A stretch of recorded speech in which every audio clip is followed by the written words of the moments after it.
how to change the background of an image in Photoshop using Nano Banana. Let's get into it.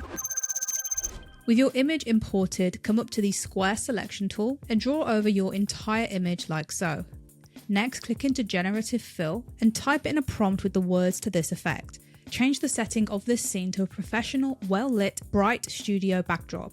Do not change the subject or their details, only the background. Keep the high quality, sharp detail of the subject, high resolution, photorealistic image. Of course, you can change that prompt if you want a different kind of background. That's the example we're going for here. Next, click into the generator tool and make sure it's Gemini free with Nano Banana Pro, and then select generate. Next, give Photoshop a few moments to generate your image. Now, as we can see there, that has changed the background of this image to look as though it was shot in a professional photo studio. If you want to go for a different background, for example, a background with a scene in a photo studio, you can also do this as well, but that's all there is to it.